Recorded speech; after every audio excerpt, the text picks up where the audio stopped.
the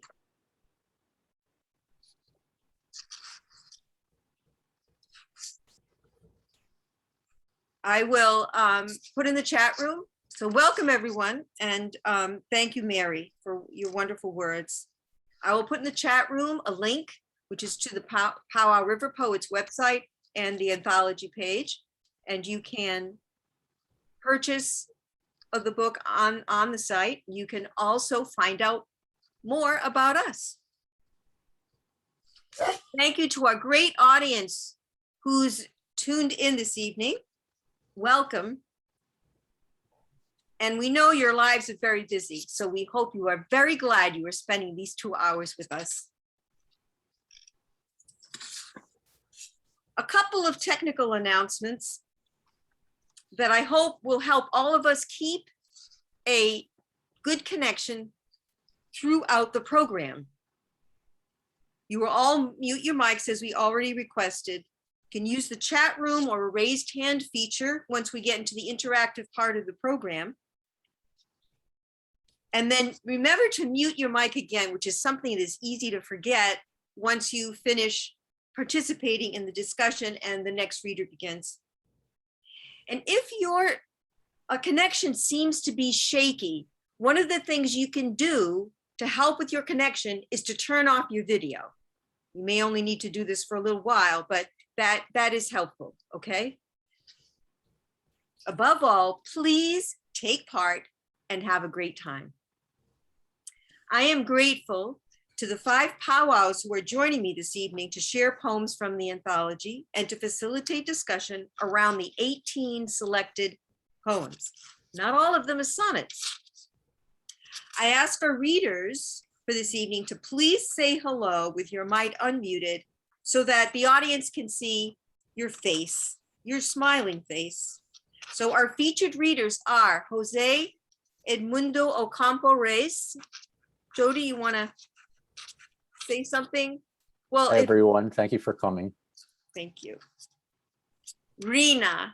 I have disappeared somehow, but I'm here. You're here. You're here. You can hear me? I can hear you. I can see you. Oh, terrific. Okay. Well, I'm delighted to be here in such good company and so many friends as well as poets who are my favorites. And there, Joan A.W. Kimball is here. Wave and say hello, Joan. Hello there. Hello there. I'm thrilled to be here. And several of my workshop people are also here, which is wonderful. Fabulous. Nancy Bailey Miller is one of our readers. Say something, Nancy. Hello. Hi, I'm delighted to be here. I grew up on Long Island, so it's nice to be back in New York. Sort of. Sort of. Zara Raab is one of our readers. Zara, say hello. Hello, nice to be here. Thank you for coming. And myself, Paulette Demers Turco. I'd like to take a moment to acknowledge that just 2 days ago, the New England Poetry Club awarded Rhina its coveted Golden Rose Award, one of America's oldest literary prizes, inaugurated in 1919 for Rhina's significant mark on American poetry, not only by her poetry, but also her inspiration for and encouragement of other writers. That is Rhina. Thank you, Rhina, and thank you to the New England Poetry Club for awarding. I want to thank the organization because I have not come down to earth yet. I don't know when my feet are going to get back down to the soil. I am floating around. Fabulous. I want to make a comment about your handouts. Some of you may have downloaded the handout from the Eventbrite site, and those handouts list Meredith Bergman as one of our panelists, and others are listing Jody, who's here. Meredith is also a sculptor and is the sculptor of a work celebrating Roosevelt and his inspiration to the disabled, to be dedicated on Roosevelt Island in New York City, possibly this fall, She was advised a couple days ago that she needs to attend a meeting tonight at 6 p.m.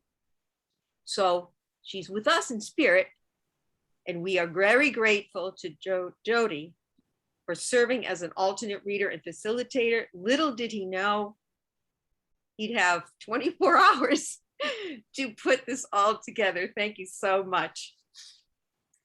Our goal this evening is to highlight a variety of exceptional features and the range of possibilities for a sonnet in today's poetry, and how it is an ideal form for poetry for what matters. How will this workshop flow? Well, in the first hour, each of the 6 readers, facilitators, will have 10 minutes, I'm keeping a tight timeline, in which to read 2 poems and discuss 1 to 3 points they selected to focus on for the poems. As the host, I may need to intervene in a lively discussion to move on to the next reader. Please forgive me and use the chat room to place additional questions or comments, and we may be able to address them in the second half of the second hour of the program. The second hour will open with 6 audience volunteers to read the last 6 poems that our panelists have selected. So if you would like to read, please put your name in the chat room. They will be read in the order that they appear in your handout. All handouts are the same in this section. After each poem is read, a designated powwow facilitator, which is listed in your handout, will host a 4-minute discussion of 1 to 3 aspects of the poem. If by chance you did not receive a handout, you will be able to understand what we're talking about, but you won't be able to read the poem unless you happen to have a copy of the anthology, and we will state the page that the poem appears on. After the last poem is read and discussed, we'll expand to a general discussion of the sonnet and poems read this evening, referring to your comments in the chat room, or if you're not comfortable with the chat room, you can raise your hand. Before I introduce the first reader, I would like to share a little bit about how the anthology came together. A project like this is not the work of one person. It takes a village. It took every member, but the leaders are Rhina P. Espaillat, co-founder of the Powow River Poets, Alfred Nicole, editor of the first anthology in 2006, and Jean L. Creeling here this evening, a very accomplished award-winning powwow. They decided the time was now for 2 reasons, and I am grateful they asked me to serve as editor and gave me guidance throughout the process. And I am grateful to Alexander Peppel, founder and editor-in-chief of Able Muse Press, for agreeing to publish the anthology in a tight time frame and during the pandemic, which kept getting worse. This was a labor of love for all 27 powwows who submitted 260 pages of their best poems. The best 132 pages fill the anthology, which honors David Berman, a longstanding, much-loved powwow who passed away in 2017, and to whom the anthology is dedicated. The second driver of the timing of this anthology was to be able to include poems by David Davis, another much-loved accomplished powwow who was battling end-stage cancer. He passed away before the book was in print, but was able to see the proof book with his poems in its virtual form.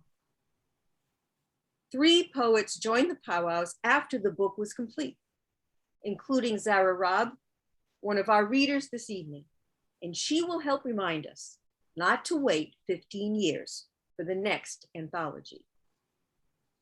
Now it is my pleasure to introduce our first reader. Born and raised in the Philippines, José Edmundo Ocampo Reyes is the author of Present Values, winner of the Jean Frederick Chapbook Prize from the New England Poetry Club. Thank you. Thank you, Paulette. So for the sake of time, I'll just briefly talk about some of the noticings, wonderings, and questions I have about the poems that Meredith selected. So the sonnet, according to David Kaplan, enacts how self-consciousness operates, especially when it faces the sharpest and most painful dilemmas. So I love the word self-consciousness because sonnets are often self-referential and very conscious of themselves as works of art or pieces of writing. And so for the poems that I'll be reading, just keep an eye out for that, as well as for the idea of turning inward. Okay. My first poem is Peter's Denial by Anton Yakovlev.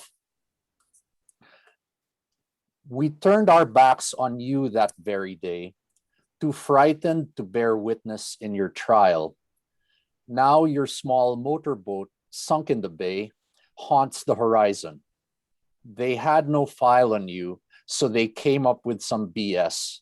Some lazy fingers chicken scratched your crime. The firing squad wasn't on hand, I guess, so they reduced your sentence to hard time. Your room stands vacant. Your half-open door keeps pummeling your out-of-tune guitar, echoing in the downstairs taffy store. Your phone, incinerated with your car, dials us every night at 4:30 to let us know exactly what we are. So obviously the poem refers to the biblical story of Peter's denial of Christ, which suggests a singular actor. Yet one of the first things we notice is that it refers to the first person plural pronoun we. And so, like, what do you think about that? Like, why? Like, who are the we? Why do you think it's we turned our backs rather than I turned my back? So that's a question I just wanted to throw out there. If anyone has ideas. I imagine it's a political part of the population. It's a group that identifies itself as X, whatever X is. Mm-hmm. That's one possibility, absolutely. Anyone care to add to what Rhina said, or any other possibilities? I don't have an answer in mind, by the way. I don't pretend to have the right answer, but I just wanted to throw that to pose that question out there. Oh, Valerie Peralta has her hand up. Please Okay. contribute, Valerie. Hi, I don't think I'm repeating Rita's answer, but in the sense, if you're thinking of it in the biblical sense of the story, is that among Christians, there's the belief that we all put Jesus on the cross. So that might be why we take the plural first person. And so you're suggesting that, there's a collective complicity Yes. implied in the poem. I like that. Thank you. That's the first thing that struck me about the poem.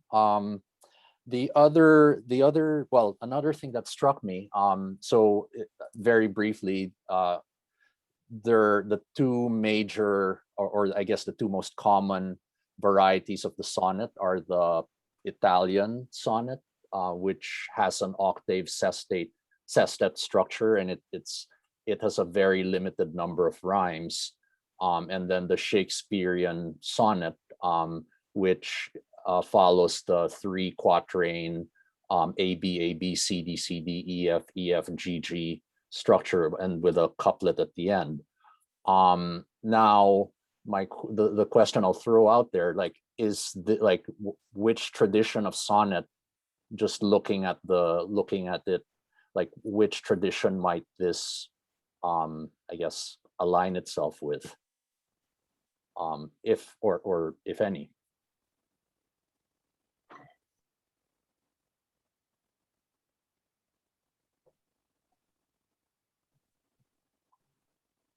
Valerie? Or is your hand still up? Well, I I'm, think, no, I didn't lower it. I'm sorry. Okay, I'll lower it's okay. it. you asked a very difficult question. Well, I'll just like, so here's what I noticed about it.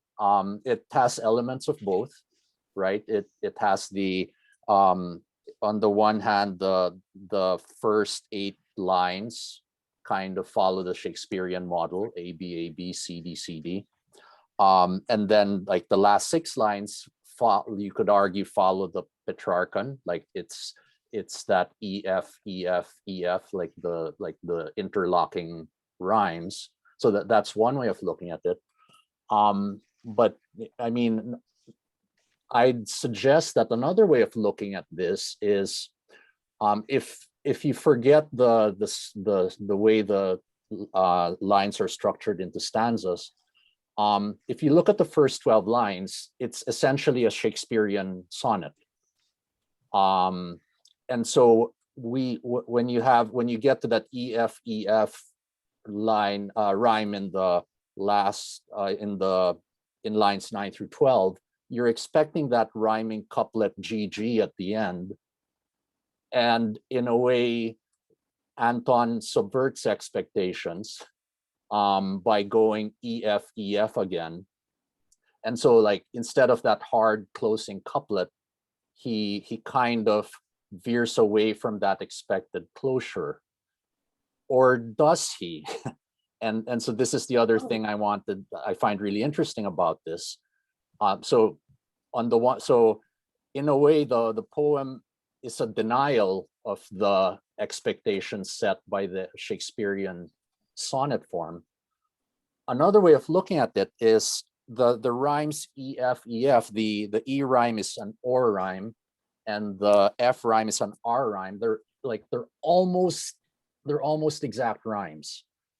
Like it's like if you are a little loose with defining the rhyme, you could think of it as an E rhyme if I'm being fast and loose. And the closeness of the rhyme to me suggests it reinforces the insistence, right? When Peter realizes that he's denied Christ, like there's a very strong insistence in the last 6 lines that you normally don't find, because the rhymes are that close. So I don't know if that makes sense. So Jody, you have taken 8 minutes for your first Oh poem. boy. Oh dear. And Okay. so I'd like you to really cut short. Since you started us off and you introduced about the sonnet, I'm not going to penalize you. Okay. I'm going to Okay. give you Okay. 4 minutes of discussion following reading your next poem. And, Okay. and if anyone has comments they would like to further discuss that Jody's brought up, please place them in the chat room or write them down and bring them up in the second part of the program. So my second poem is Lost Wax by Meredith Bergman, after Edward Taylor's Huswifery. Make me a portrait of a self more fine, to cast me from myself, to bounce all the dust that's mine, and make me clay that you may knead and warm. Then pack me round an armature of bone until you find the shape that is my own. Then make the mold to copy me in wax. I am my shape, my clay you may forget. No matter if it dries and falls and cracks, my just impression will survive me yet. Then burn me out so deep inside your oven, my wax is lost to let my void be proven. This fireproof mold of loving memory may drink the boiling alloy of your grace, of which I then consist. Your heat then fade and let me harden. Break me out and chase away my imperfections. Make me well that I now hollow ring. Make me your bell. So obviously it's patterned after Edward Taylor's Huswifery. And whereas Edward Taylor's poem, and maybe I'll put the link later in the chat, uses the conceit or extended metaphor of God as a spinner or spinster and weaver. Meredith uses the conceit of sculpting, the you as a sculptor. And so like there's something, so I just wanted to point that out. It's a different art form, and knowing who Meredith is, I think it's quite fitting. Even though technically this isn't a sonnet, it's made up of 3 sestets. And there's something sonnet-like about it because the sestets are patterned A, B, A, B, and then C, C. So it's almost like the last 6 lines of a Shakespearean sonnet. So it's almost like it's highlighting that part 3 times, where the cup, there's like a slight turn between the quatrain and the couplet. I also wanted to point out some parts of the poem that are self-conscious of itself as a poem or a piece of art. Like in a way, this is a poem about creating. In line 8, I am my shape. Like I almost want to view this as like the poem is its own shape, where I forget who came up with this quote, like form is this necessary nothing, and like there's this reference to a similar idea here. I also wanted to point out the first half of the first line of the 3rd stanza, this fireproof mold. When you read a lot of Shakespearean sonnets, like this is one of the most important words. It refers to it indicates a high degree of self-consciousness about the poem itself. Like so when Shakespeare says this in one of his sonnets, it also refers to the sonnet itself. So this fireproof mold, I read this as like the poem itself with its sonnet-like qualities. Sorry.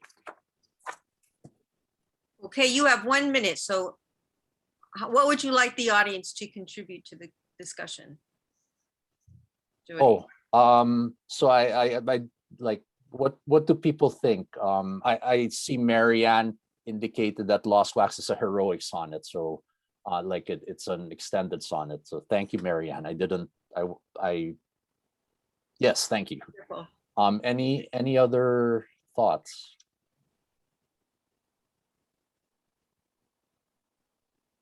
Arguments. It's A one of my- sonnet this is is about argument. The Edward Taylor Huswifery is one of my favorite religious poems because he uses a machine, really. He uses a spinning wheel as his extended metaphor. And he uses so many bits and pieces of the spinning wheel that you have to look them up in the dictionary to see what they are and what they do. So It's wonderful extended form. yeah, I use something like this with my American Lit students whenever I taught it. So Great. That's thank great. you. Thank you so much. And individuals are able to submit comments for further discussion in the last quarter of this workshop. Jody, you are introducing our next poet. So Dominican-born Rhina P. Espaillat is a bilingual poet, short story writer, essayist, and translator who has founded successful workshops, published 17 books, teaches creative writing to both adults and adolescents, and is a frequent speaker at schools and other cultural centers. Thank you. I'm going to read Fireball by Kyle Pottman, and I want you to listen to the vocabulary, what the vocabulary is doing for the poem right from the beginning. Fireball. At 8 years old, I dodged my sister's eyes, ate my sandwich, then donned a saintly face, walked out the gate, past church, and up the rise toward Horn's Variety, that mythic place. The path was new to me. I walked alone and genuflected to inspect a sheared off branch, a mica fleck, a swallow's bone. I used a stick to write damn hell. then cleared away the words. Dust pleated my skirt. I felt a breath unloosen in my chest, expanding, fearless in this wondrous dirt of disobedience, this fresh unrest. The church bells rang. I rose, denied the call, picked freedom, sin, a red-hot fireball. Let's talk about vocabulary and what she does with it. Anyone with comments? No? Okay, well, I don't want to waste any time. So let's look at dodged and donned. Immediately, she is starting out as somebody who wants to be wicked. She is determined to be free, as she says at the end. For her wickedness, breakage of the rules ends up being the ultimate freedom. So she's dodging the eyes of the sisters, meaning the nuns, of course, it's a Catholic school. And then she is putting on a saintly face. And don is an interesting verb to use because it's what you do with clothing. You're naked until you don something. So she's donned a saintly face, but it's not really her face.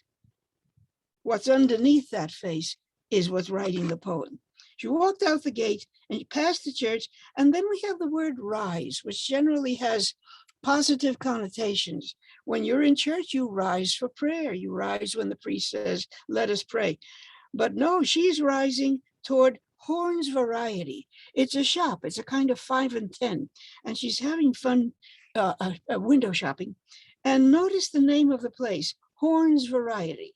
Keep that horn in mind because it will connect with everything else. And then she genuflects.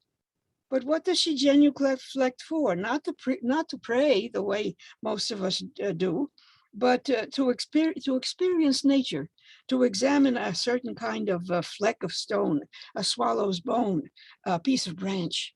In other words, this is a nosy woman. Does she remind you of anybody in the Bible who was more interested in agriculture, let's say, than in obedience to the laws of the Lord? Then what does she do? She writes bad words. Now we know that this is a child speaking. And if it's not a child, it's a child's memory speaking. She writes damn hell, but then she clears it away. So there is some restraint left there, but not too much of it. She clears away the word. She's got dust in her skirt. And how does she feel? Look at those last 5 lines. I felt the breath unloosen in my chest, expanding, fearless in this wondrous dirt of disobedience. And there it is. That's the heart of the poem. The poem lies in its wonderful use of vocabulary, because it's the child's vocabulary, but it's the child who wants to break the rules. In other words, it's Mother Eve as a little girl. There are interesting places here. The alliteration, the dirt of disobedience, the freedom that goes with fireball, the damn hell. Who is in charge of hell, by the way? Oh, come now, you're not all that innocent. By the way, I can't see anybody. I can't see a soul. The devil. Of course, the devil. Of course, it's the devil who's in charge. And what do we have in line 4? Horn's Variety. Horns of the devil. The devil usually has horns, right? Okay, Horn's Variety is there, and she is bringing something devilish, something fireballish into every line of this poem. And she's picking freedom and sin and a red hot fireball. I love the symbolic language everywhere. And I'm wondering if this is a kind of assignment, which I can't do because I'm not teaching, but anyway, something to think about.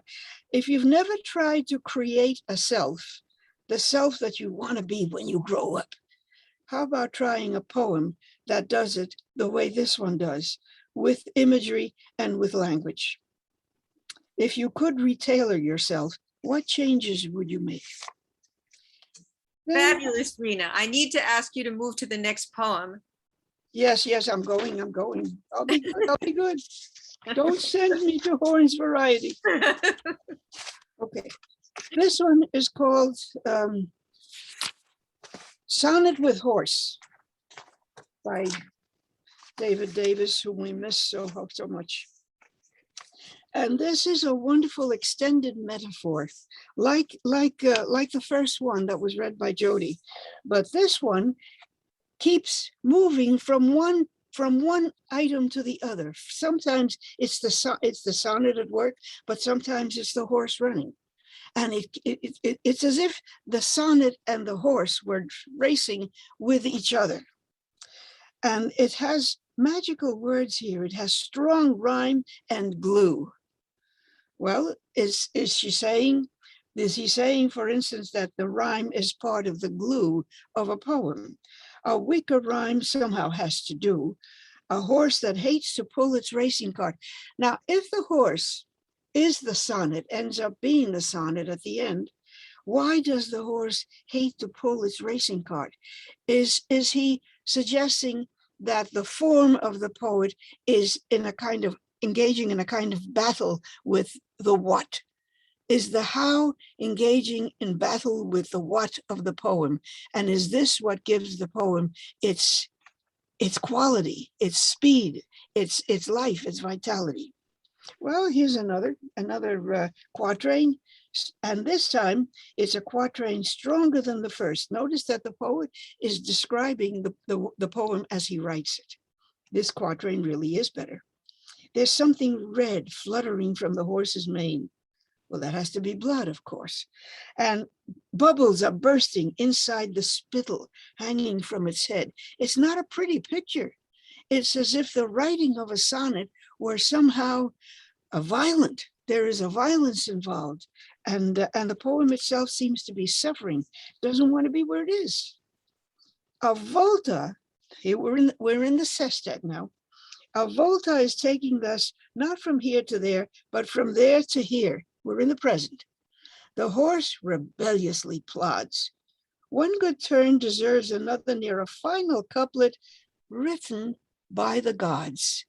Why written by the gods? Could somebody explain that?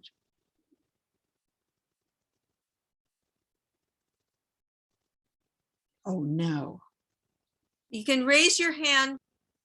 You can raise your hand or put a comment in the chat room, and I can read it for you if you prefer. So I have some shot. Oh, Jody. So I was thinking that the poet is analogous to God, the creator, perhaps. Bingo. Like the gods on Mount Olympus, in charge of all the art there is, one way or another. Well, this is, I forget now the name of the Latin American poet who says the poet is a small god. Well, here he is, a final couplet written by the gods. And this is how you feel when you come up with those last two lines that kind of sum it up and that seem to be perfect until 2 weeks later when you read it again and you realize that you could have done better. But this one really feels as if it was written by the gods. These enterprises fit our grand design. Ours plural. This is royalty speaking now. This is not just mythological characters. This is royalty at work. These enterprises fit our grand design if horse and sonnet reach the finish line. Now, this is not only clever, this is visually interesting and auditorily interesting too, because there are interesting phrases here. Grand design, finish line, written by the gods. One good turn deserves another. Volta, from there to here. So I would say that the horse won this race. If anyone has any more comments, I would welcome them.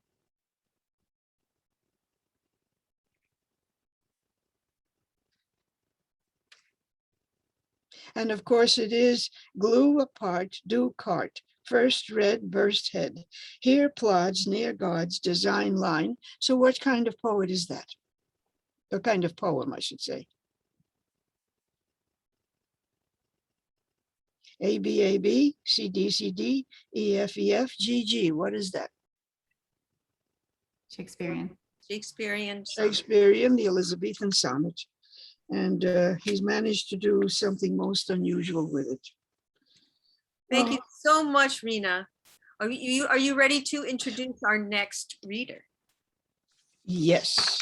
Our next reader is Joan Kimball, who often writes about, yes, is this right?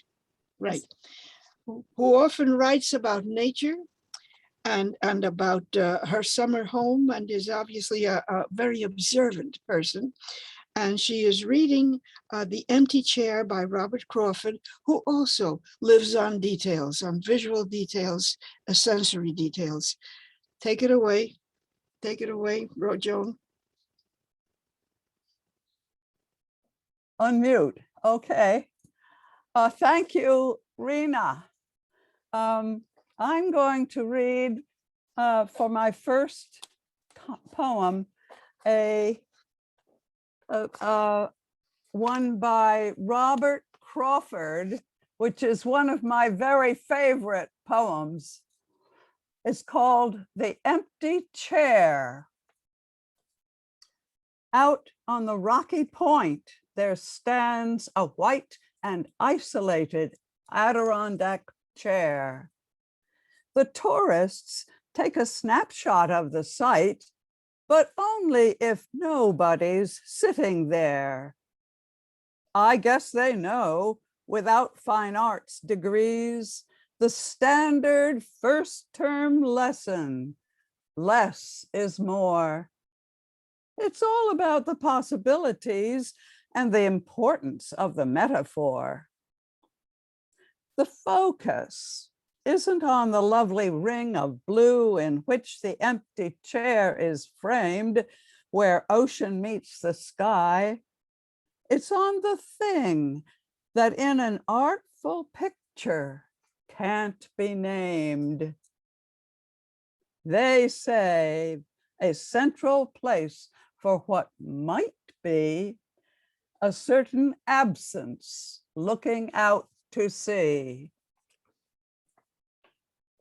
And I do love this poem, which has a real iambic pentameter feel to it, and a great deal of rhyme.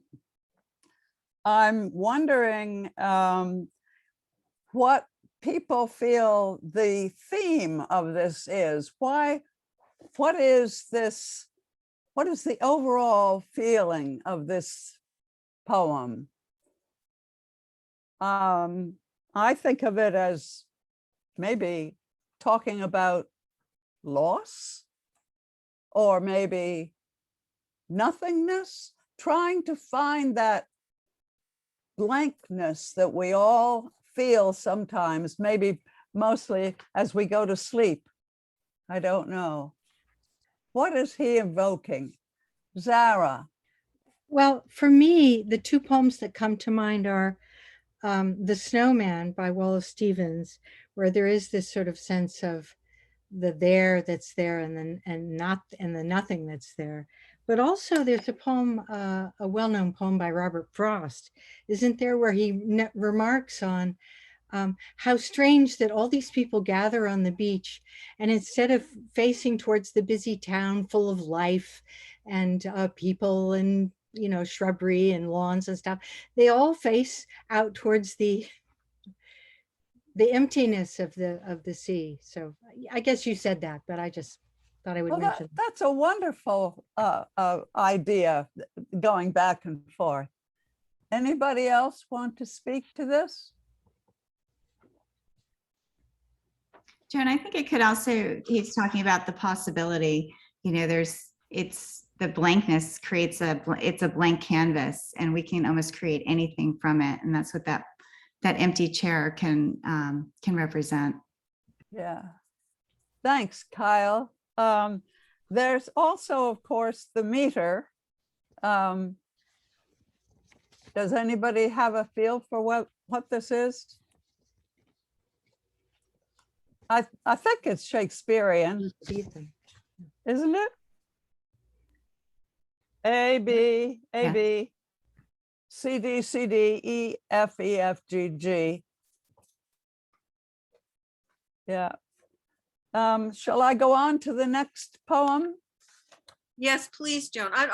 May I make one comment? One of the wonderful skills that Bob Crawford has is he does not vary from the iambic pentameter. He doesn't include metrical variations, and yet you never feel in reading his poems that there is any sing-song. There is so much meaning in the words that he places and the pauses that naturally occur that give this poem a beautiful cadence. And he Yes, has it Good point. without Yeah. metrical variation. I And that quite is agree. phenomenal. I Yeah. agree. And also sometimes he allows the ending to be enjammed so that you don't really notice the rhyme at all, which is Yeah. wonderful. Yes. Somebody else want to speak? Okay, shall I go on to my next one? Please. Marin, I think, had something to say. Yes. I was going to add to your conversation that there's an awful lot of internal rhyme in almost every line. And I think that's one of the things that makes the poem, gives the poem such grace. What a good point. Very good point. Valerie? Just when I see a little bit of a playfulness in it, even though we're talking about longing, and also, as Jody mentioned in the beginning about how the sonnet enacts a self-consciousness, it's self-referential. I see that in this particular sonnet. Great. Okay, shall I go on? Please. The next poem is actually one by me. And it's called, what is it called? On First Looking at Rembrandt's The Shipbuilder and His Wife. And I am actually taking this idea from John Keats. As you can see, the poem says after John Keats, because he wrote a poem called On First Looking at Chapman's Homer. And his poem is about how extraordinary it was just to read Homer. I don't know whether he's talking about the Odyssey or the Iliad, but he's so excited about it that he says it's just as if the Spaniard who looked upon the Pacific for the very first time was so surprised. And I love that idea of surprise. My poem is called On First Looking at Rembrandt's The Shipbuilder and His Wife. And I'm going to just show you the picture. The shipbuilder is there on the left, and he's very surprised because his wife has come dashing in with a note for him. On first looking at Rembrandt's The Shipbuilder and His Wife. Of couples, many portraits have I seen that showed them holding stiff, their gaze at me so forced, with pitchfork, standing, lean, or seated plump in satin robes and lace, or leaving Eden, nude except for fig tree leaves, or praying at a cradle in a stable. There was a static quality. The sitters had to freeze to let the painter work his chosen fable. Consider my surprise to see by chance a classic artist's quite eccentric portrait of a man and wife in momentary stance. He startled, she bursting with a rushed report. It limned such fleeting action that they can't have posed for long, not even for Rembrandt. And I must say that I tried to get the meter in iambic pentameter. I think it is there. There is a certain amount of, there is an occasional enjambment. And one of them is where I say a classic artist's quite eccentric portrait of a man and wife in momentary stance. He startled, rushed, report it, limbed such fleeting action. I'm more or less doing a silly rhyme there. Well, let's see, what more can I say? This, go ahead, Rhina. You'll have to unmute, Rhina.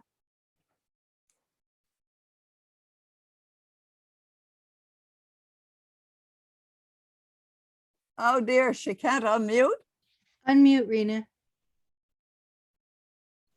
Yes, we cannot unmute you. If you're unable to unmute, Huh. I'm not sure how to solve that problem. Maybe Mary can help me with that. Oh. I do not have control to unmute you or anyone. I can mute everyone, but I cannot unmute. She needs to put the cursor at the bottom of her I've got screen it. and then Oh, now she's got it. Yeah, I've got it. Thank you. Thank you. I love this because this is why I introduced Joan as a very observant poet, because she doesn't miss a thing. She doesn't miss anything, whether it's nature or an ekphrasis like this, but the holding stiff, well, just from her description, we know which paintings she's looking at. We've seen them in museums, and she makes them visible simply with language. And this one, a man and wife in momentary stance, and the fact that she is bursting with a report. You've got to see this, Albert. You know, this thing that has just arrived in the mail. What are we going to do with this? It looks exactly the way the poem sounds. Frantic. Yeah. There's another, there's more about this painting that I would like to let people know about. For one thing, the shipbuilder and his wife commissioned Rembrandt to paint this of themselves, and they hung it on their walls. They loved it. And then later on, it was sold to King William the something in England, and the Queen of England still has that painting. Is that right? In her collection. You can go to her collection and see that painting. That's It's a fabulous. marvelous poem. Thank you so much for sharing that, Joan. Yeah. It's and wonderful points you brought up. Are you able to introduce our next reader? Yes. Our next reader is Nancy Bailey Miller. And Nancy has been writing poems since the 3rd grade. And when she is not hanging out with her poetry muse, she plays violin and viola with friends in the Reading Symphony Orchestra. Yay, Nancy. thank you, Joan. I've always loved the Robert Frost poem, Something There Is. There's a typo in my in the printout. It should say it's something there is that doesn't love a wall. And I thought a lot about walls, different kinds of walls, and whether there actually was a wall along the border and who we're keeping out and who we're letting in. And this, he wrote this, and I wrote this poem way before we had border issues of migrants coming and going and worrying about all of that. So it wasn't a political statement at all. At the time, it was kind of how much can you keep out and how much can you keep in, and why do we have these? You look at a map and you don't see a wall. But anyway, Notice the rhyming. I think I wanted you to pay attention to rhyming.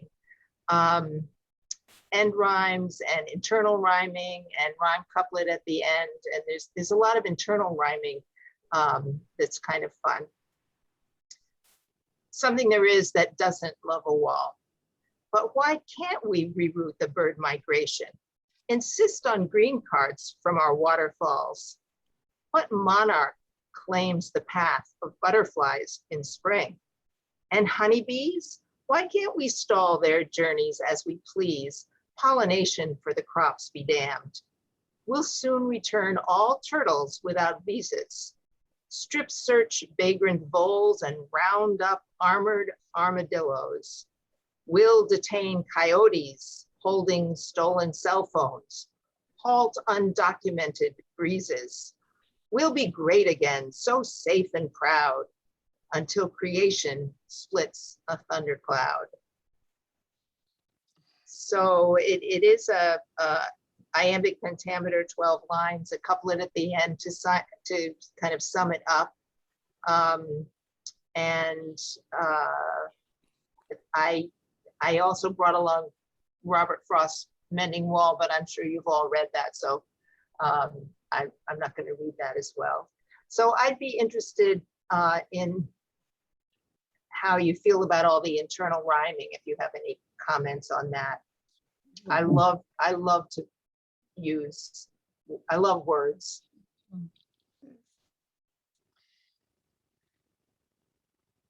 I love the internal rhyming. It's a thread that goes through the whole poem.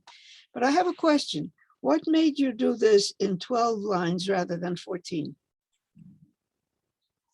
Well, I guess it came to an end, and I've thought about making it 2 lines longer. It's an early poem for me, actually, and probably before I was even involved with powwows, which is a long time ago. I've been in powwows a very long time. Well, it's a wonderful poem. It's a wonderful poem. Thank you. I love the halt undocumented breezes. There's so much humor in here. There's humor that it's as if you had written it as a political poem. Thank you. Do you want me in That's great. Oh, sorry, Nancy. I was just going to say too, lots of great, just the sounds, like all those S's and then the V's, and it's really well done. Thank you. I really like the playfulness of the language and the referring back and forth. Rhina's talked to us, said several times how the language is so important. And you have what monarch and then butterflies, and we'll detain coyotes. We know coyotes are, the term used for people who move the undocumented across. So just that playfulness and how pointed the language is very specific and intentional. Much intended. Yes. Extremely clever. So I'm also supposed to read Mitch Goldberg's Paper Town. And I'd like you to think about the what's the word? Well, I'll read it. Paper Town by Mitch Goldberg. Aglow is a fictional hamlet in Colchester, Delaware County, New York, put onto the map in order to catch plagiarism. Aglow was known as a paper town because of this. Wikipedia. People driving through look at the map, the empty road, the map. They clear their glasses, not knowing anything about this trap. Nearby townsfolk shrug when asked. Time passes. Myths arise about the mill that closed, families that were forced to move away. All sorts of dire causes are supposed. Day trips are planned with cheese and cabaret and cabernet, maybe cabernet, to find anything left behind.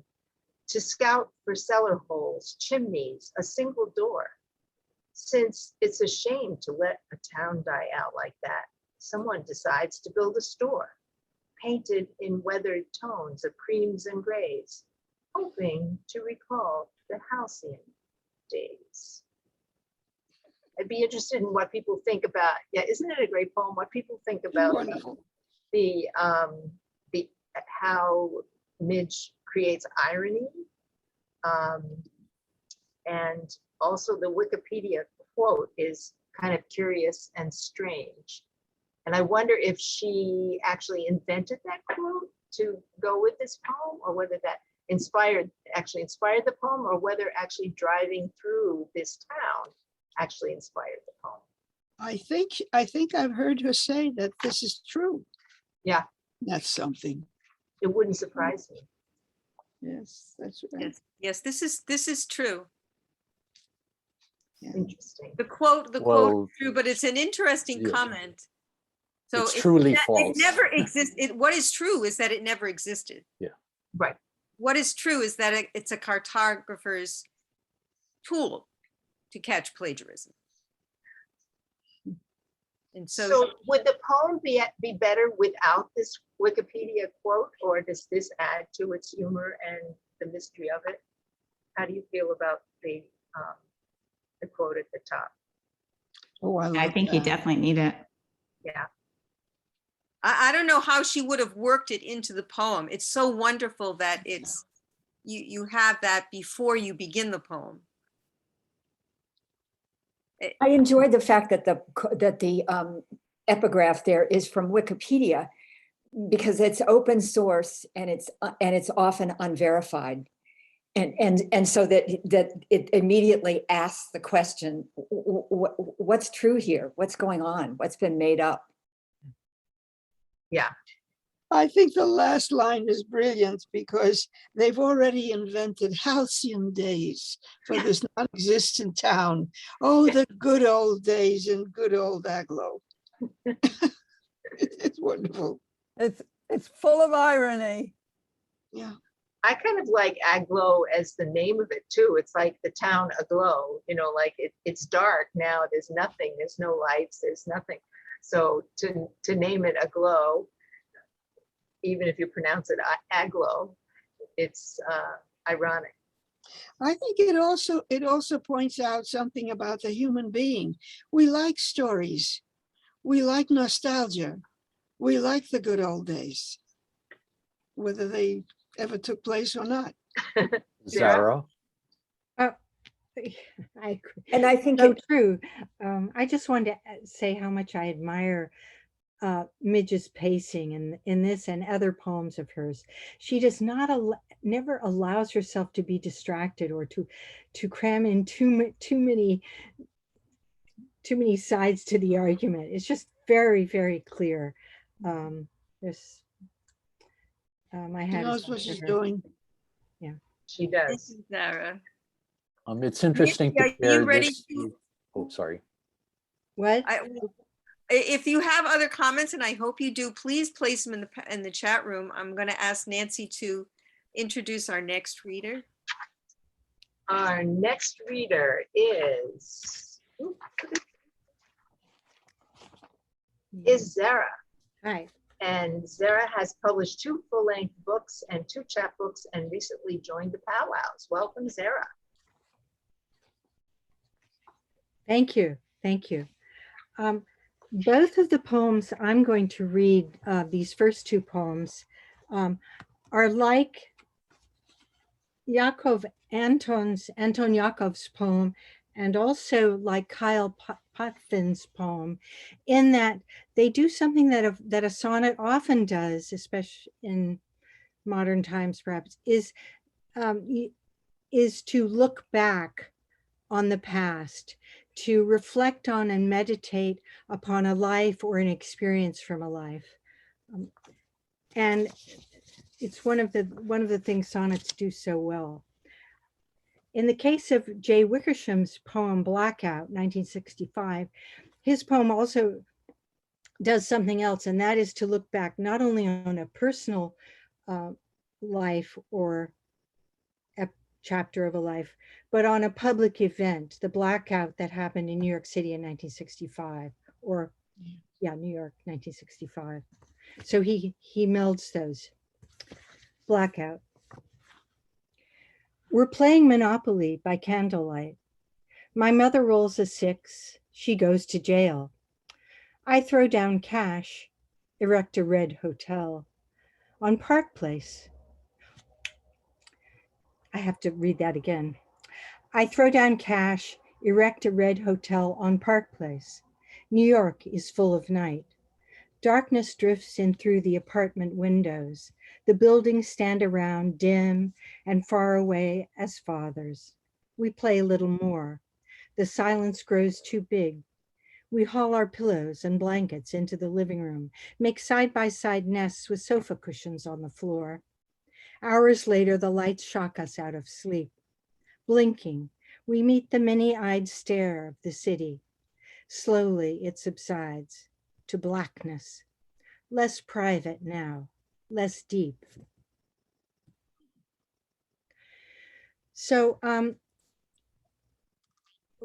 one of the things I'll note is that I believe that Wickersham comes from an old New England or Northeast family. And so this idea of sitting, so that his ancestors may indeed have been sitting around in New York or in Boston, reading the Bible by candlelight or something hundreds of years ago. But I mean, he has I think, a personal interest in old structures. And so this idea of a family sitting around by candlelight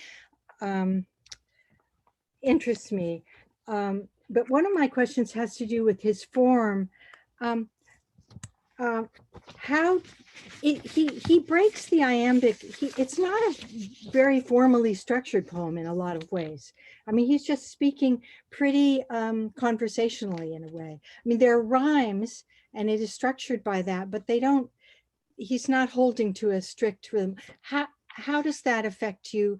Why is he doing it that way? How does it affect the mood and tone of his sonnet?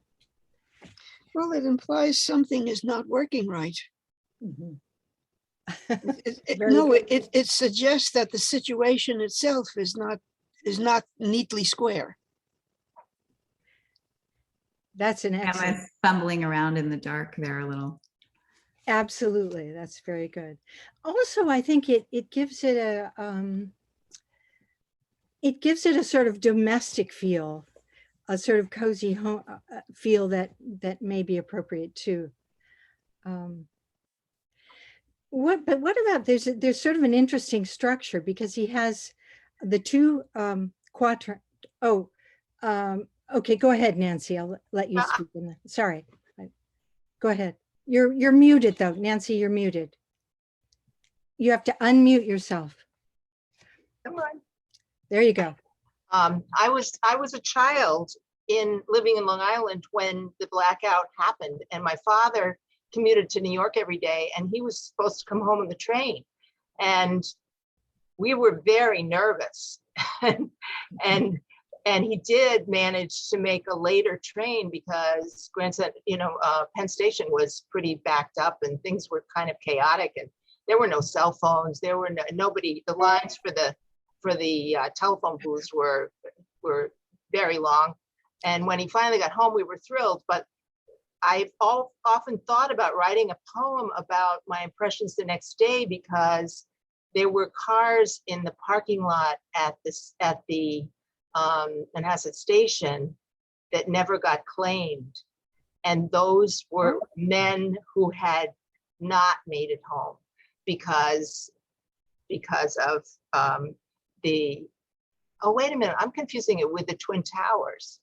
Oh, okay. Anyway, yes. The Twin Towers, the blackout. Yeah, we were there for the blackout too, but the blackout there.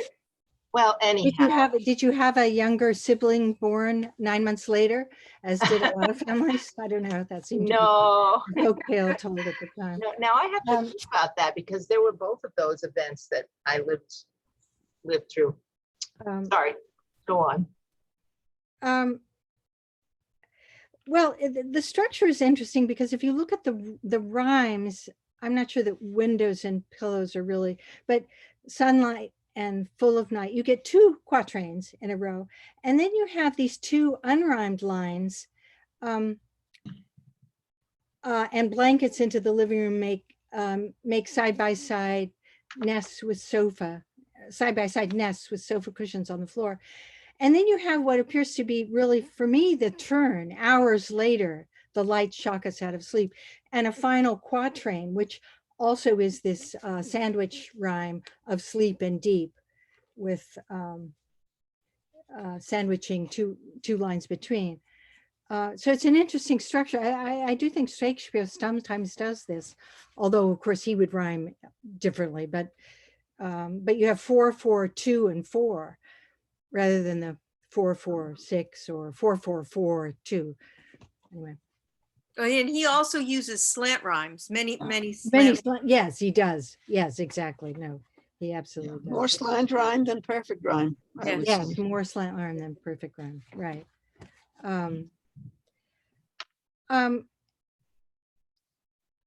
I think that it's an evocative poem of an event from the past, and it's suggestive in that way. The line that strikes me, as somehow more significant than you feel it at first, is away, dim and far away as fathers. Yes, right. Yes. That's a very personal touch, and it goes unexplained. Yes, right. Well, the fathers are off working in the city, and right. But yes, it does have a personal resonance. Rhina, I think you're right. Okay, let's turn to, unless someone wants to add something.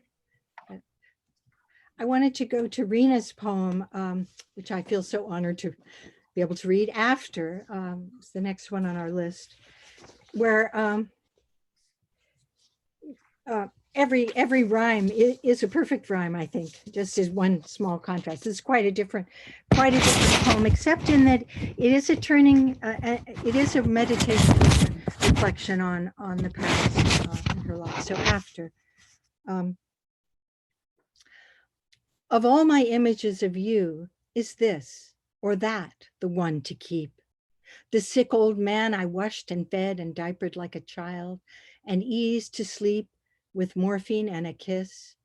Young, playful father, master artisan, teacher, author of letters to the press in which your conscience spoke unreconciled to the denial of justice. Mandolin strummer who chose me for a wife. Soldier home from the front, aged though still less than 21 and aching to begin. Given this second chance at life, your life.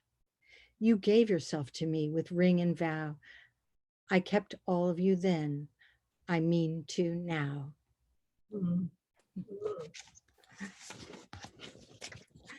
So,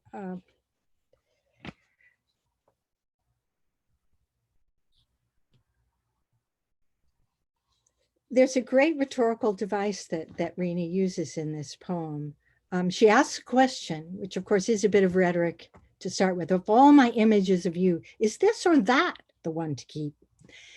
Okay, that's already provocative. But then the entire poem is a cascade of possibilities, which drives the reader and the listener and the poet down to the final, very powerful couplet.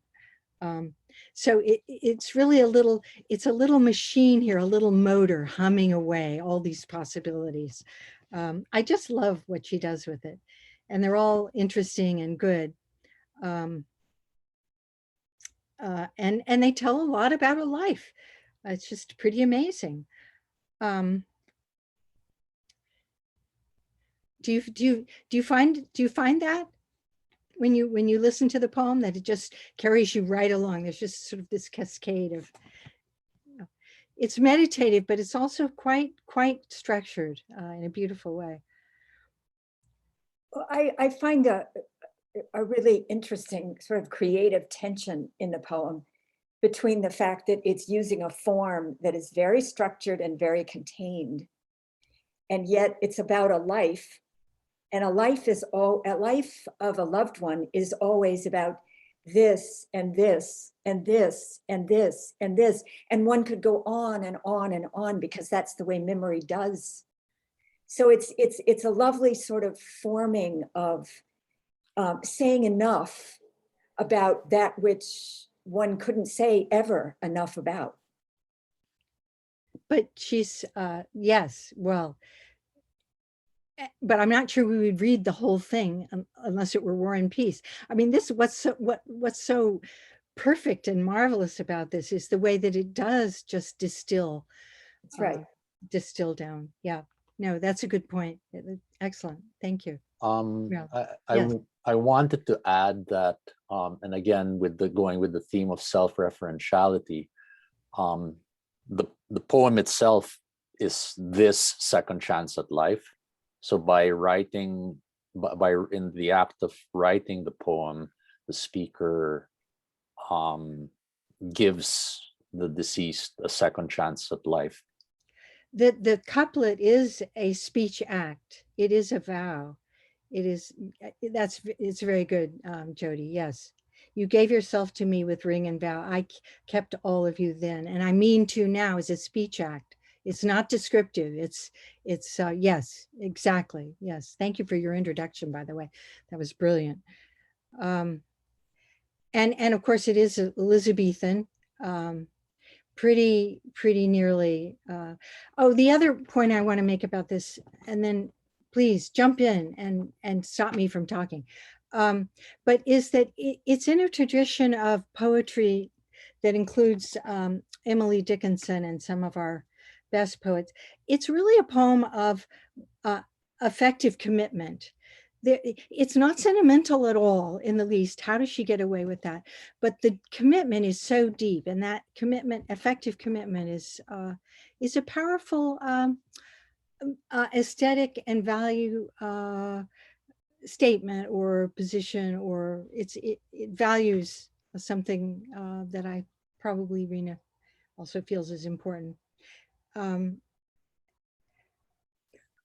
also something very spontaneous about it. Yes, go ahead, please cut me off. Yes. Actually, you actually said what I was about to say, that the reader gets the sense that the speaker is making this decision in the moment, that this is affecting her next step in life, and he is still alive, and she is about to go care for him.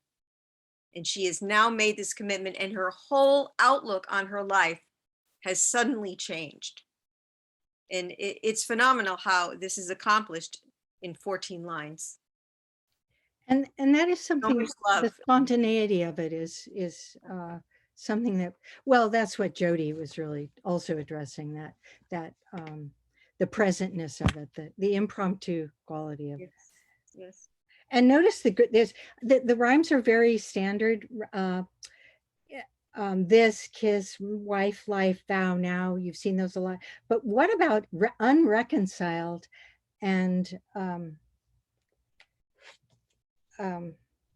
child as rhymes? I don't know. I've never seen that. That's brilliant. That's really. Now, who was going to say something and I already stopped? Did you, Kyle? I was just gonna say that and I'm sorry, my typing is like horrible tonight.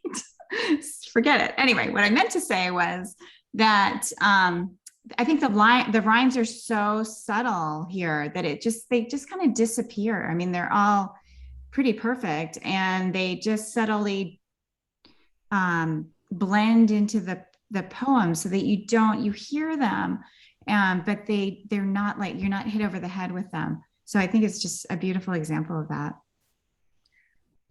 Oh, before I'd like to make one more comment, and she used about the sentence structure, which is wonderful to look at many of these poems, but there's a very, very long sentence until the last couplet. There's a short 2-line sentence, a question that's posed, and then a very long sentence. And then in the closing couplet, there are 3 sentences that are very, very powerful. So the way the sentence structure is used in this poem is very powerful. It's good rhetorical devices. Yes, it's great. I agree. I actually need you to introduce Yes. the next reader, who happens to be me. Yes, right. Let me do that now. Without further ado, she needs no introduction though, right? I mean, Paulette Demers Turco is editor of the new Powow Anthology, a powwow since 2018. The year of her first chapbook, In Silence, was published by Finishing Line Press. And she is a real powerhouse of the powwows, let me tell you.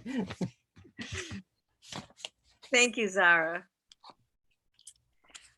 I will read 2 sonnets, or you may argue with me on that point. The first is by A.M. Juster, Fugitive Son.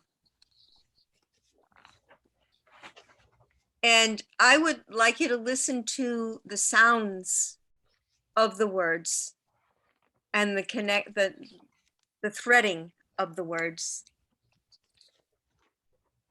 The Japanese mourn children they abort. In Shinto shrines, they pick a figurine to represent the life that they cut short. They bow, then slide a folded note between the sandalwood and jade, as if a soul that never loved a face could now forgive, or any act of penance could control unwanted visits from a fugitive. I never picked a message I could send or bargained for forgiveness. There was none. Although I know my boy does not intend more pain, he asks about the nameless son we lost 3 months before he was conceived. I have no words to tell him how we grieved.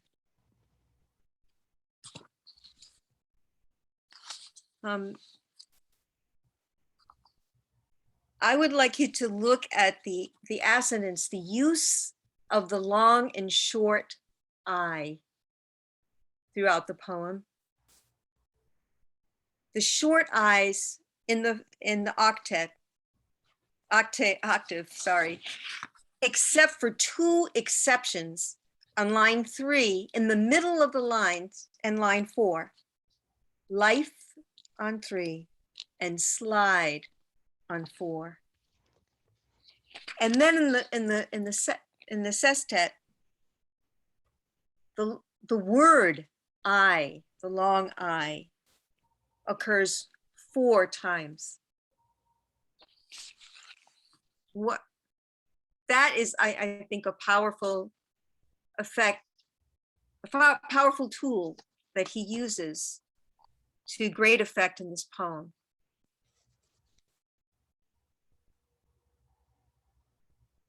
Does anyone? I suppose maybe I'm not really asking a question, am I? What do you think about the I? So he's focusing on ritual in the octave, and he's focusing on personal loss in the sestet.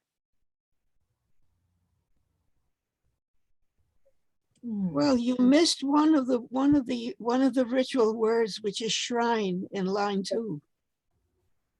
Ah, yes. Shrine, life, and slide. Yes. Yes, I did. Thank you. But listen to line 2. Every word except one, they and in Shinto shrines, they pick a figurine.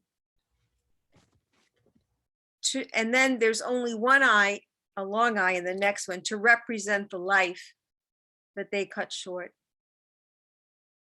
And then they bow, then slide a folded note between. It's and then it's so powerful. So how you could in that this is actually combined with some consonants of another sound. Does anybody see a repeated consonant sound throughout the poem? That's very powerful. I hear F's. Yes. Figurine, forgive, fugitive, face. Folded. A lot of endings with D's as well. Yes. And these are all powerful words. Figurine, life, folded note, as if loved a face could now forgive, and then unwanted visits from a fugitive. And then he goes on with the F in the sestet, except for the closing couplet. We have, it's almost as if, is there such thing as a soft F? Look at the last words on the penultimate and the final line. Conceived and grieved. They're all masculine endings, right? They are. They are. To represent that child. Oh, yeah. And I get the sense that it's the father speaking. I don't know, maybe it's not the father speaking.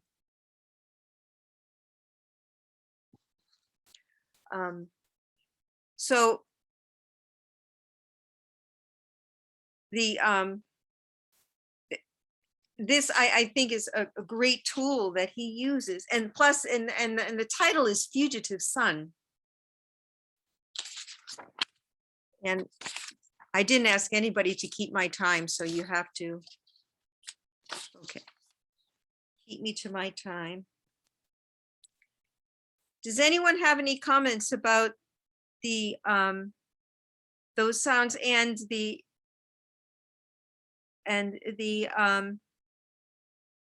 rhymes? That's the other part of this. You could read the last word of every line, and you have a great understanding of the meaning of the poem. Okay, so another point I wanted to make was there is not one metrical variation. This is perfect iambic pentameter. And yet, because he uses 3-syllable words next to 1-syllable word, Japanese, children, figurine, represent, sandalwood, to really change the beat or change the emphasis on on each of the feet. Does anyone have any comments about any other aspects of this poem?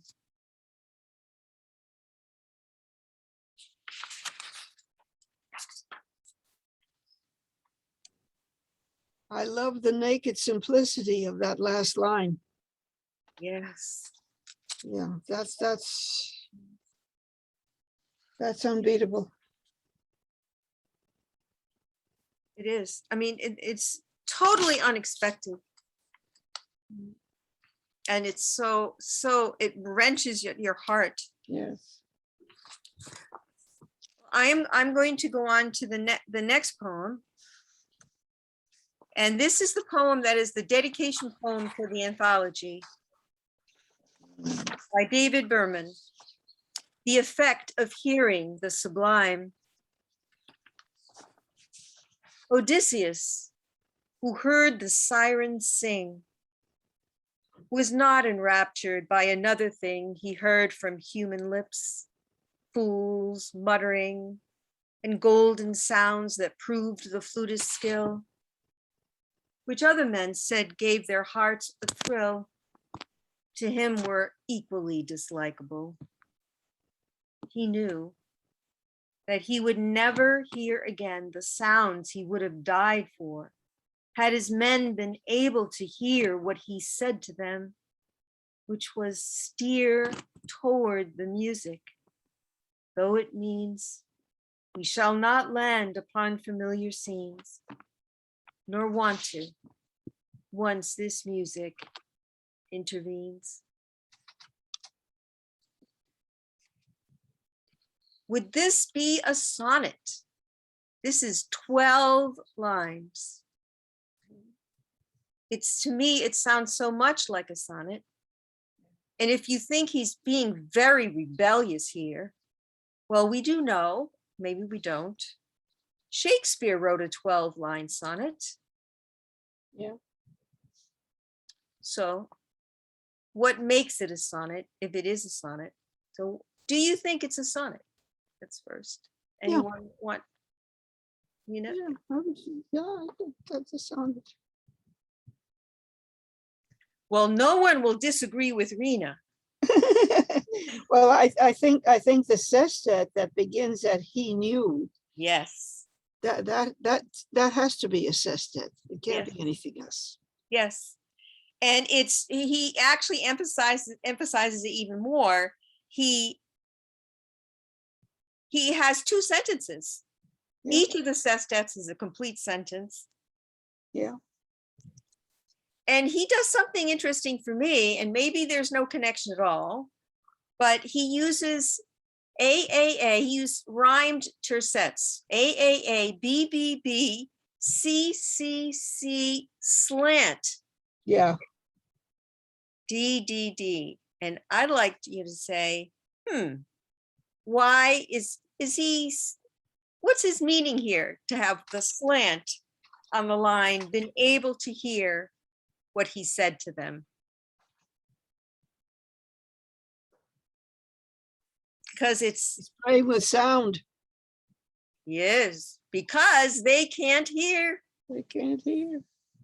He's the only one hearing. Marvelous poem. It's so beautiful. Yeah.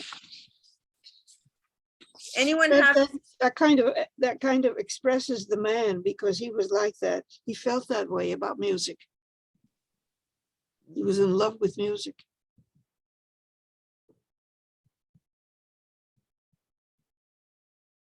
well, that's what music does to us. If Jean had to leave, she was having difficulty with connecting, but she's taught music throughout her career. And anyone, I don't know if anyone else here plays musical instruments or sings, but I can't imagine that if you do, that you could imagine living without music.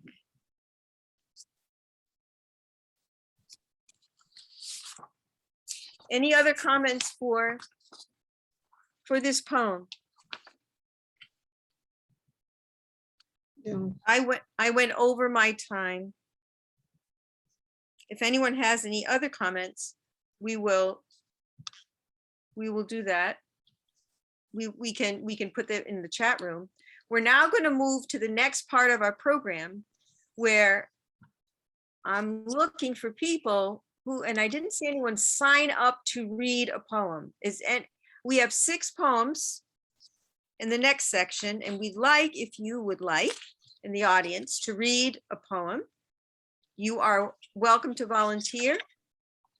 And if you like, we can do it one at a time. Winter Boats. Would anybody like to read Jean L. Creeling's Winter Boats? I'm not sure if she's here. She did leave a message that she was leaving. Jean, if you could say something if you are here, and then you can read your Well, poem.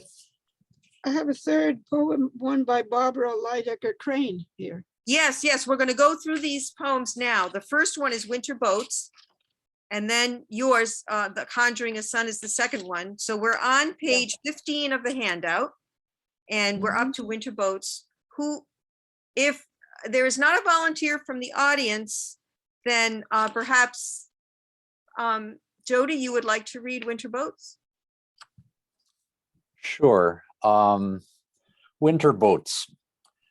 Becalmed in backyards, cold and mortified, boats hold their breath until the day when stiff blue tarps can be removed when bows can glide across blue bays. For months, the sleekest skiff looks clumsy, inconvenienced by her own unfloated weight, bound to a rusty trailer, as buoyant as an old shoe or stone, when she should be bound only to a sailor. But he's a summer creature too. He knows how briefly hulls and hearts are light, how short the breathing season is. It's he who tows her, comes the fall, to this ignoble port beside the shed. He leaves her high and dry and heavy with a longing for July. I guess what do you notice anything going on from a sound perspective in terms of anything going on sonically or even visually with the line endings? I see a lot of bees.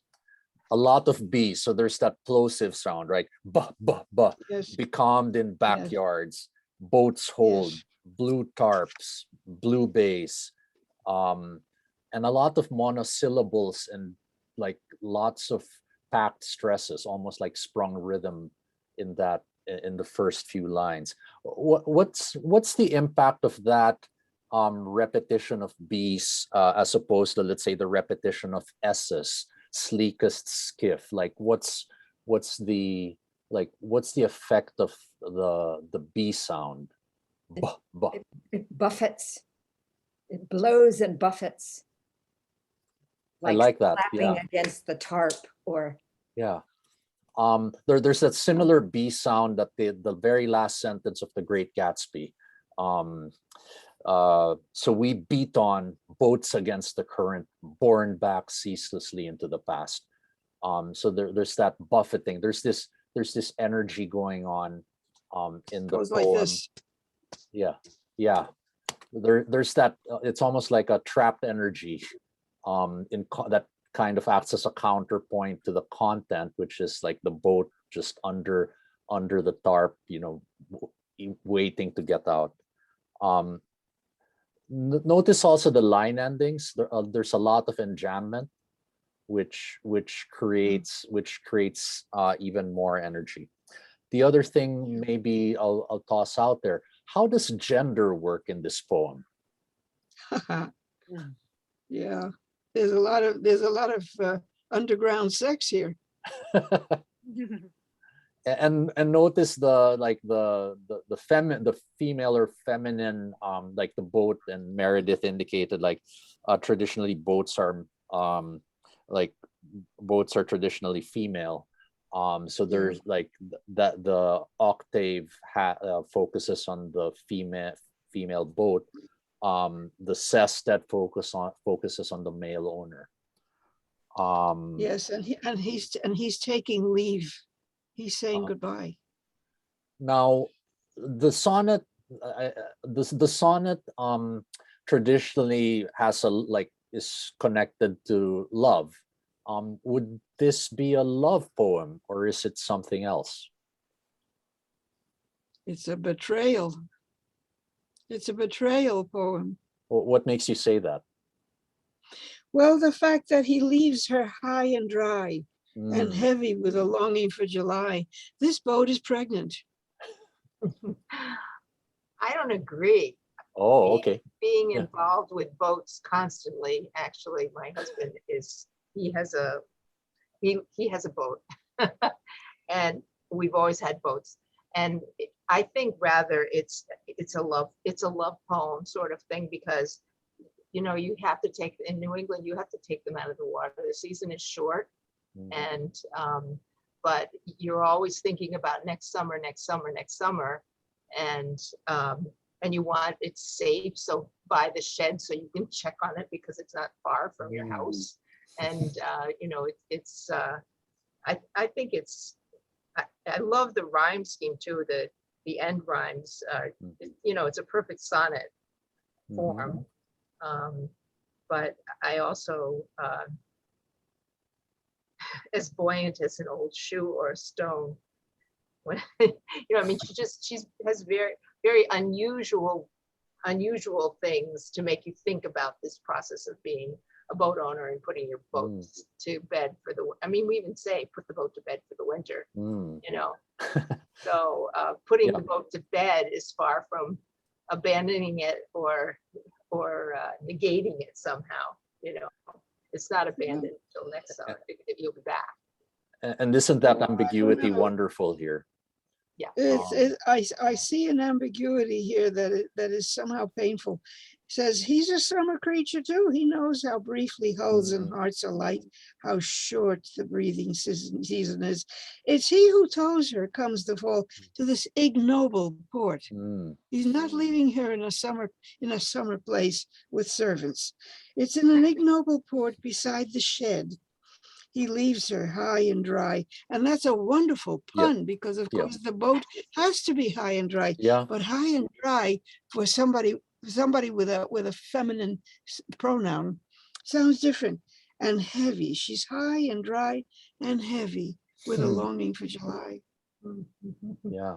So what I'm seeing is a sweetheart who is out for the rest of the year. She's important in this for the good times. Yeah, she's a good time girl. So we if need to move on. So you have just one last thing. So if Okay. Dickinson says there's no frigate like a boat, I'd say there's no skiff like a sonnet. Very good. Oh, thank you, Jody. Rhina, now it's your turn Well, to read page 16. Conjuring a Yes. Sun. Conjuring a Sun. I think this is a most imaginative poem.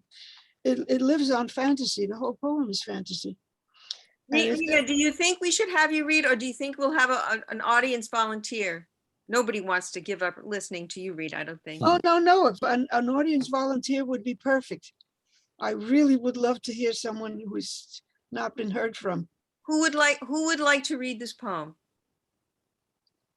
I'll read it. Okay, thank you. Say your name. I'm Hillary. Wonderful. Hi, Hillary. Hi, everybody. Conjuring a Sun. Mom asks, "How's your son?" each time I visit now, though I've never had one. She asks it loudly, sweetly crinkling eyes, as if she knows I'll proudly tell his latest news. Timmy learned to stand today. Tim can tie his shoes. Or should he be Hugh? He'll have dinner with you, Mom, soon as soccer's through. A bike, a moped, he grew before we knew it. He's thinking pre-med. Now I see him, Nick. He's tall, shy, wry, and enwrapped with geriatrics. He's up for a Nobel. Mom, every day Nick's at work. He's wishing you well. It's a bittersweet poem, I think. Because there is no son, but obviously, at least his non-existent grandmother, since she has no grandson, but she wishes there had been a Nick or a Hugh.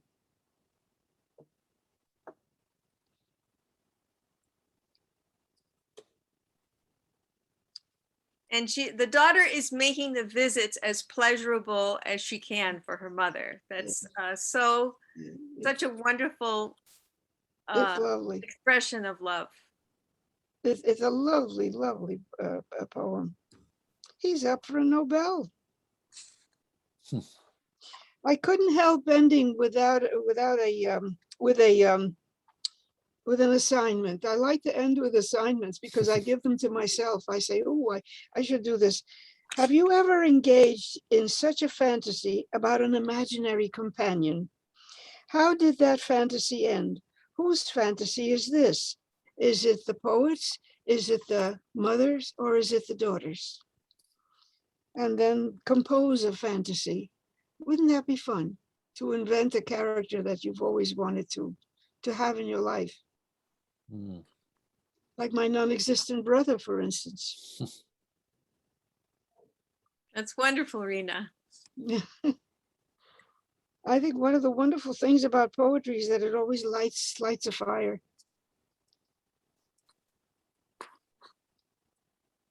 Shall we move on to the next poem?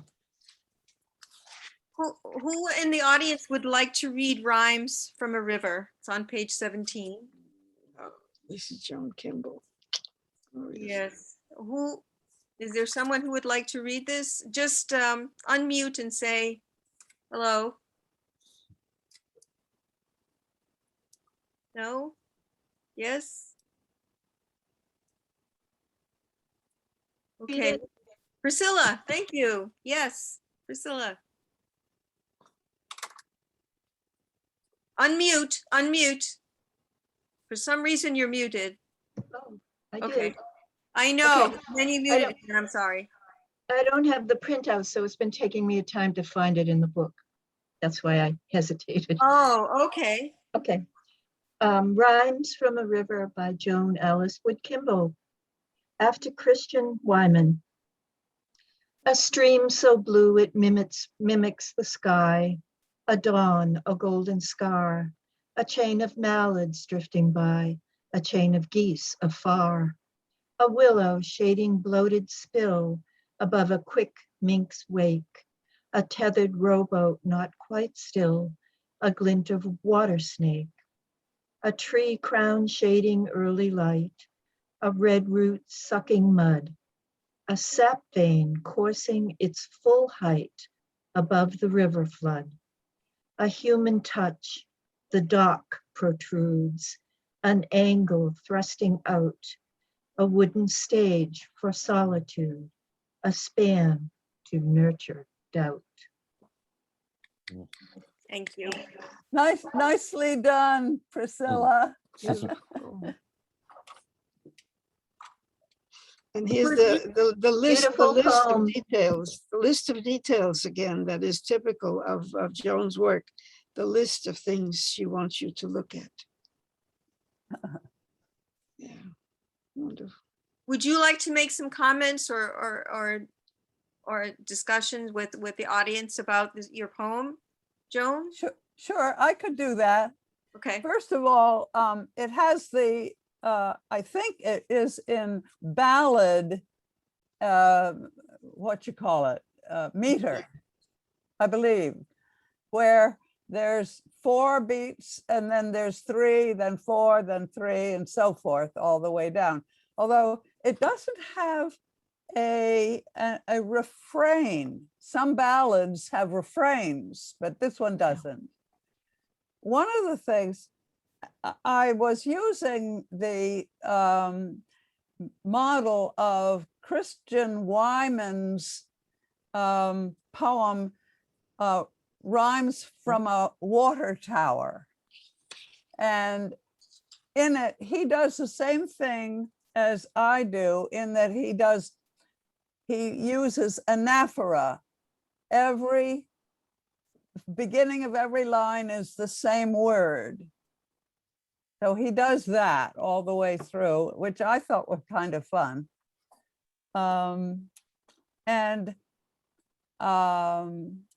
What else? I think it's basically a case of trimeter and tetrameter all the way through. Wonderful. Thank you, Joan. We now have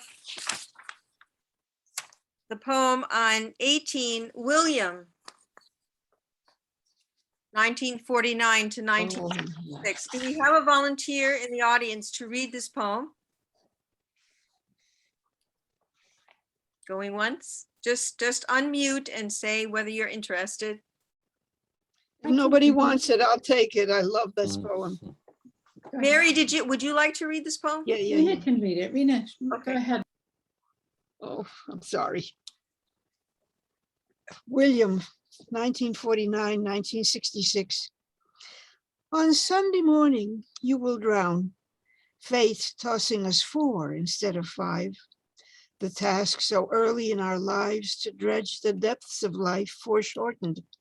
What author worth his name, unless it only be his first attempt, and he some minor deity still incomplete, like you and me, could write you off in chapter 1. Yes, you, who must have seemed the best, the brightest, proud protagonist. A bitter tale in which you're dead. The book I wish I'd never read. And that tells you in every line that it's a true story, that it's a real death. And I think this is one of his best poems. Very good. Thank you, And he's Rhina. challenging death, but I'm not sure it's death he's being challenged. It may be God. I think he's finger wagging here. He's saying, what are you? What kind of crummy author are you that you can end a book like this by killing off the protagonist who's still so young?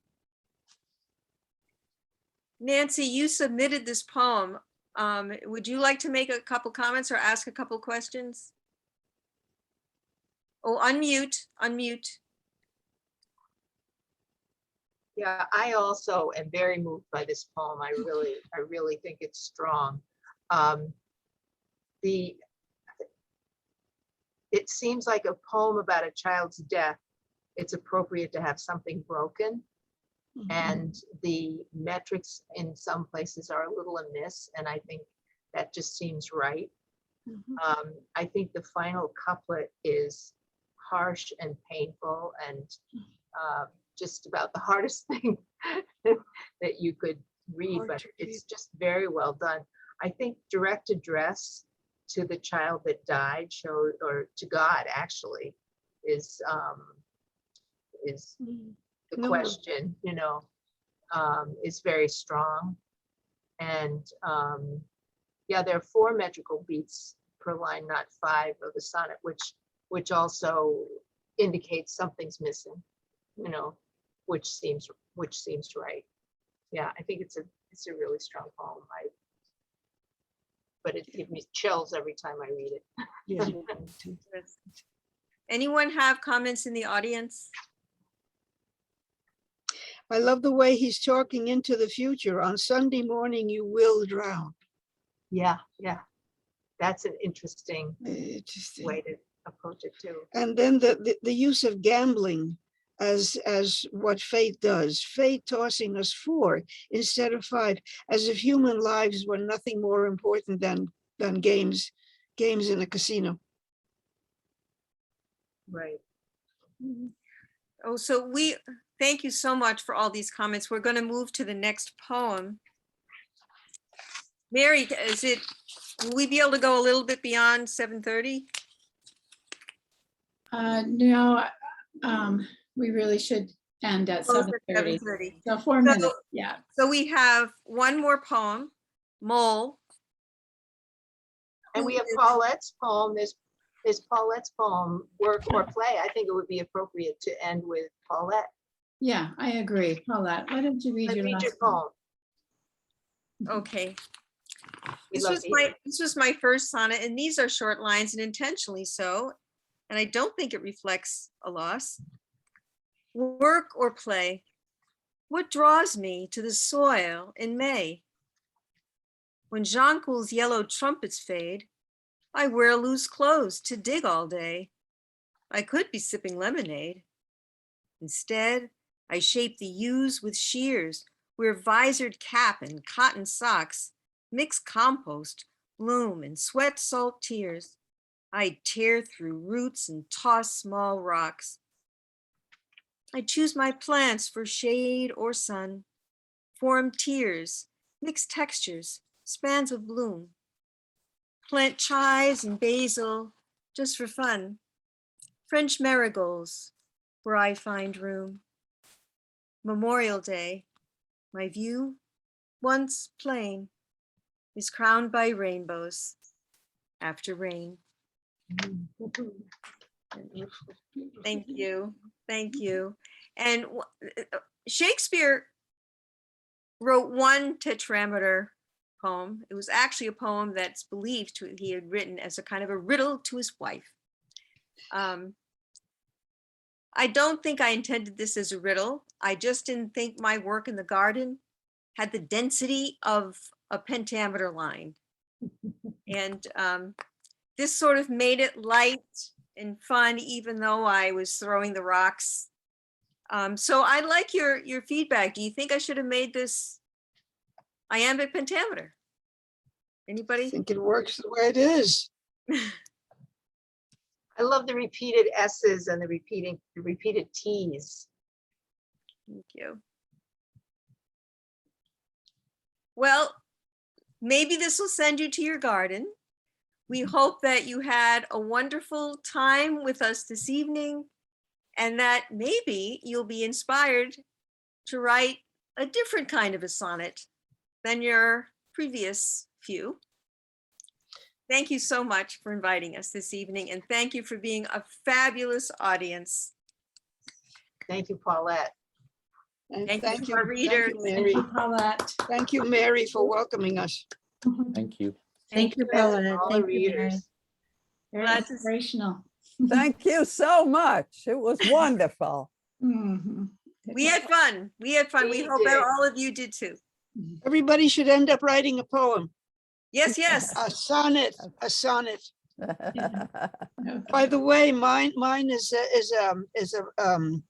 a nonce. It's my own form. Yes, Ah. yes. The rhyme scheme is very fascinating. So Yes, it's the quite, rhyme yes. scheme of Rhina's poem. And everybody should try at least one nonce form. Invent, for heaven's sake, invent. I meant to point that out, Rhina. I'm sorry, I didn't get it all. my point. I cut her off. I cut her off. Good night, everyone. Sleep tight. Good night. Great to see you. Thank you. Thank And- you. Good night, everybody. And thank you to Mary. Yes, Yes. yes. Yes. Glad you were all able to come tonight. This was great. Thank you. Good night. Good Good night. night. Good night.